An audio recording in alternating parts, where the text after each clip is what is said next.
Cabinet में हमारे साथी, आपके सुख दुख के साथी विधायक देवेंद्र बबली जी, सांसद सुनीता दुग्गल जी, हमारे बीच में फतेहाबाद के विधायक दूड़ाराम जी, रतिया के विधायक नापा जी, हमारे दोनों जिला के अध्यक्ष सुरेंद्र लेगा जी, बलदेव सिंह जी,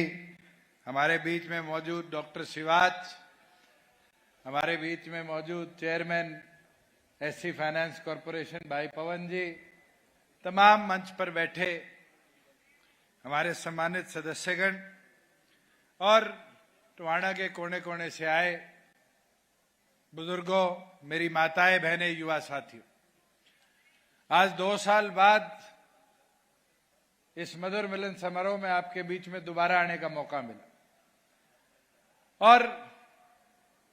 खुशी हुई ये देखते हुए कि क्षेत्र कोरोना की महामारी के बाद भी कैसे प्रगति के पथ पर चला। आज 250 पौने 300 करोड़ के जो माननीय मुख्यमंत्री जी ने शिलान्यास किए, ये दर्शाते हैं, चाहे वो पीने के पानी की व्यवस्था हो, चाहे हमारे बिल में बीच में इंडस्ट्रियल ट्रेनिंग इंस्टीट्यूट हो, सड़कें हो, हर प्रकार से हरियाणा सरकार ने टोहाना को आगे तरक्की के पथ पर ले जाने का काम किया। और एक चीज जो परसों ही बहुत लंबी मांग को हमने पूरा किया, वो आपके बस स्टैंड की जमीन खरीदने की बात थी।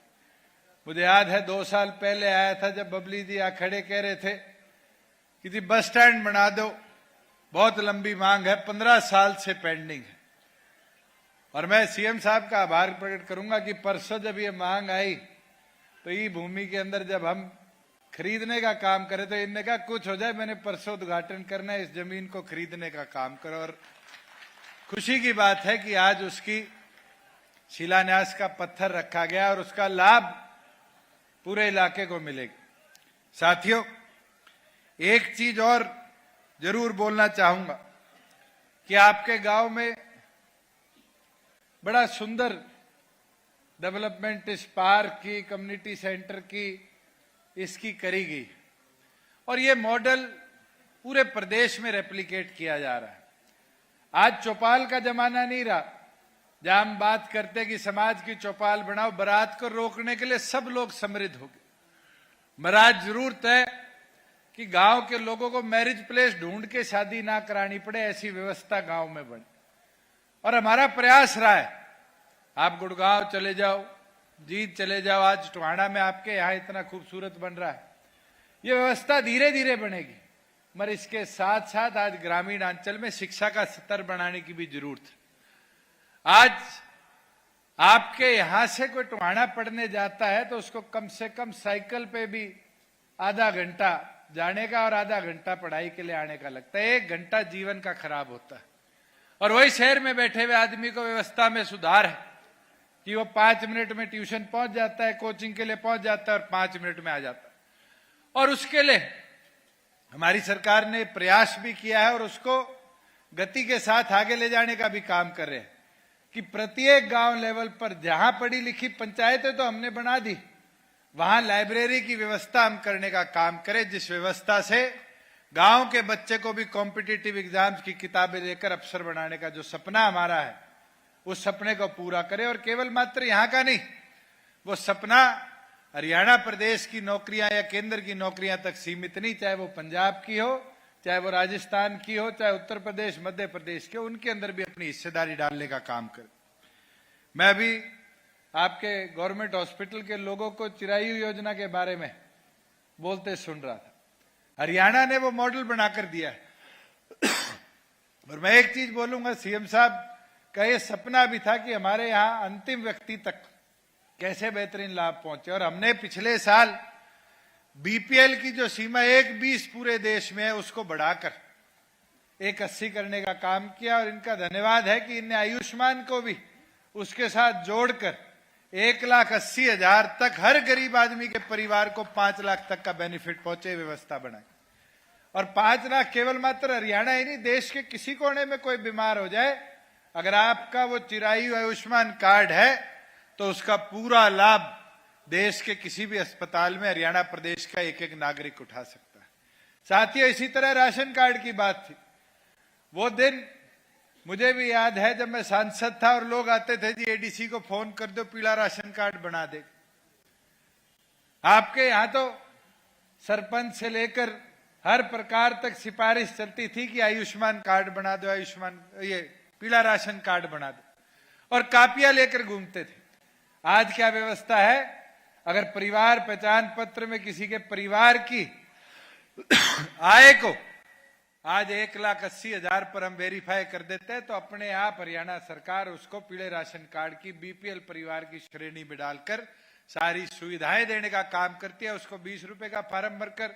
किसी दफ्तर में जाने की जरूरत नहीं।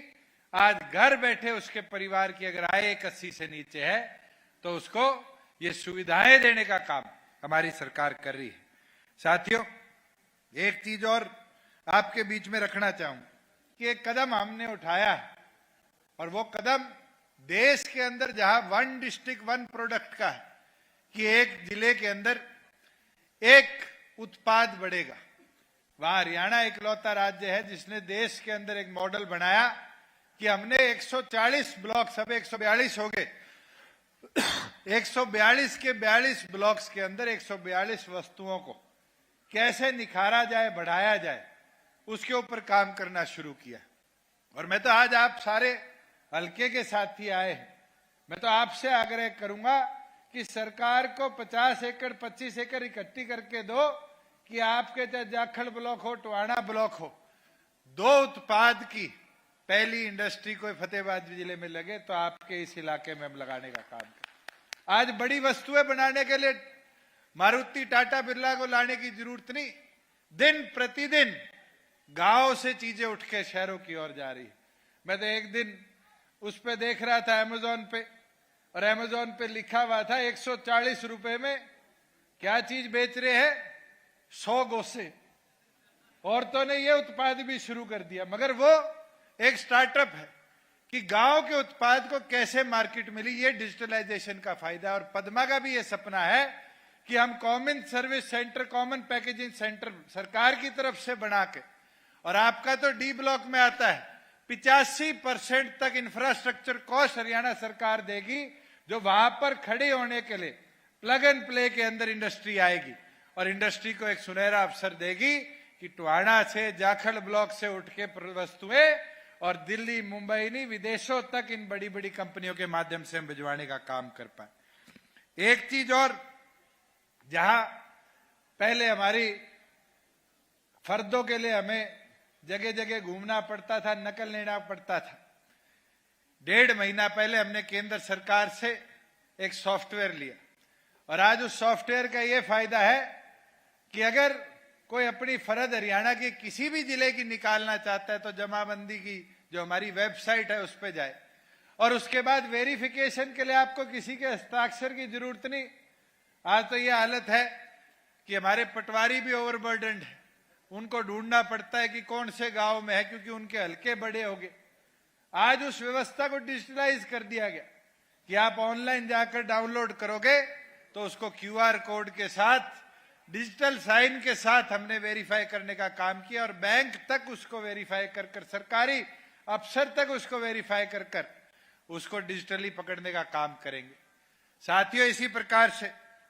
एक चीज अभी नापा जी भी कह रहे थे, जब बबली जी बोल रहे थे मारी रतिया टोहाना रोड, मैं तो सीएम साहब को कहूंगा, हाउस में तो हमने कह दिया था आज इसको अनाउंस कर जाओ, चाहे इसमें 50 लगे, चाहे 60 लगे, चाहे 70 करोड़ लगे, इस सड़क का निर्माण भी हमें जल्द से जल्द करवाना पड़ेगा, क्योंकि एक नहीं 2-2 विधायक हमारे इसके अंदर सहमत भी है, और मुझे लगता है कि इस पूरे जंक्शन की कनेक्टिविटी को और बेहतर भी बनाएंगे। मगर मैं एक चीज आपकी संज्ञान में लाने का काम करूंगा कि केंद्र सरकार की जो कमेटी ऑन इंफ्रास्ट्रक्चर है, जिसको माननीय प्रधानमंत्री जी हेड करते हैं, उनने हमारा एक नया एक्सप्रेसवे को मंजूरी देने का काम किया, जो सिरसा के डवाड़ी के चौटाला से शुरू होगा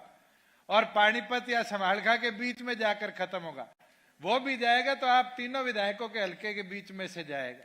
रतिया से घुसेगा, भूना छूता हुआ और आपके उकलाना होता हुआ और आगे पानीपत की तरफ जाएगा। तो आने वाले समय में आपको भी तैयारी करनी पड़ेगी कि इंडस्ट्रियलाइजेशन की ग्रोथ हमारे इस क्षेत्र के अंदर भी और बेहतर तरीके से होगी।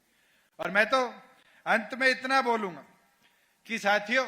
2 साल पहले आपने यहां जब मैं आया, जब कहा कि विकास कराओ, हमें ताकत दो, ताकत तो सरकार ने दे दी, मंत्री भी बना दिया, विकास भी करा दिया, मगर आपकी जिम्मेवारी भी और बढ़ती, जिम्मेवारी कम नहीं होती। और उस जिम्मेवारी को समझदारी के साथ निभाने का काम आपने करना। और मैं तो उम्मीद अपेक्षा करता हूं कि टोहाना की जनता ने जैसे पहले मजबूती दिखाने का काम किया, आने वाले भविष्य के अंदर भी इसी मजबूती और इसी ताकत के साथ हमें मजबूत करने का काम करें। मैं तो आप सब आए, आपने आने पर जो प्यार सम्मान देने का काम किया, उसके लिए आपका आभार, अभिनंदन करता हूं। और एक ही विनती सीएम साहब से भी करूंगा कि आज आप आए हो, इनने मांगे तो खूब रखी है, मगर एक चीज जरूर आज मांगों के साथ ये बताकर टोहाना को जाना कि जो विकास हमने कराया है, आने वाले समय में इसको और बेहतर तरीके से इन्हें संभाल के रखना है। हम तो इंफ्रास्ट्रक्चर बना देते हैं, उस इंफ्रास्ट्रक्चर को आगे कौन लेकर जाए, ये जिम्मेवारी मुझे लगता है हमारी नागरिकों के तौर पर ज्यादा है। आज ये कम्युनिटी सेंटर बन जाएगा, सरकार के 2-2.5 करोड़ रुपए इस पे लग जाएंगे, मगर इसके बाद इसकी मेंटेनेंस अगर नहीं कराई तो फिर इतने बड़े सफेद हाथी को बनाने का भी कोई काम नहीं करना। आज सड़कें तो हम बना देंगे, मगर उन सड़कों का उपयोग ना हो तो उसका डेवलपमेंट से कोई वास्ता नहीं होता। आज स्कूल तो हमने बना दिए, मगर सरकारी स्कूलों में हम अपने बच्चों को नहीं डालते, हम अपने बच्चों को प्राइवेट स्कूलों की तरफ ले जाकर उन स्कूलों को बंद होने की कगार पर ले जाने का काम कर रहे हैं। तो मैं ये विनती आप सबसे भी करता हूं कि सरकार की ओर से जो प्यार, जो आपके यहाँ डेवलपमेंट करी जा रही है, उसको और बेहतर तरीके से ले जाने की जिम्मेवारी अगर किसी की साथियों है तो आप सबकी है। मैं तो पूर्ण सभी साथियों का जो मंच पर बैठे हैं, मैं 2-4 साथियों के नाम भूल गया, कुलजीत कुलडिया जी हमारे राष्ट्रीय सचिव भी बैठे हैं, मैं इनका भी अभिनंदन करता हूं। और मैं उम्मीद करता हूं कि दोनों संगठनों ने जिस तरह मिलकर काम किया है और इस 3.25 साल के अंदर प्रदेश को उन्नति और प्रगति के पथ पर ले जाने का काम किया है, एक विजन दिया है, जिस विजन के अंदर चाहे वो जहाज को हिसार से ले जाकर दुनिया के अलग अलग कोनों से जोड़ने की बात हो, चाहे ग्लोबल सिटी के माध्यम से देश के प्रत्येक इंफ्रास्ट्रक्चर डेवलपर को ही नहीं, दुनिया के बड़े बड़े इंफ्रास्ट्रक्चर डेवलपर को गुड़गांव की धरा पर हम लाने का काम कर रहे हैं, चाहे प्रदेश के अंदर हमारी कुरुक्षेत्र की धरा को, इस पावन धरा को ऐतिहासिक बनाने का काम कर रहे हैं। मुझे लगता है कि आने वाले 1.25 साल भी इसी तरह प्रदेश को कैसे आगे ले जाने के विजन के साथ हम बढ़ रहे हैं। प्रदेश आज देश के मध्यम साइज राज्यों में प्राथमिक तौर पर गिना जाता है, मगर मैं ये विश्वास दिला देता हूं, जो हमारी सरकार का विजन है, जो हमारा विजन है, हम आने वाले भविष्य के अंदर हरियाणा प्रदेश को सभी राज्यों में पहले नंबर पर लाकर प्रगति के पथ पर चलाने का काम करेंगे। आप सब आए, आपने नेताजी सुभाष चंद्र जी बोस की आज जयंती पर जो इकट्ठा होकर देशभक्ति की प्रेरणा देने का काम किया, मैं इसके लिए आपका आभार प्रकट करता हूं। जय हिंद।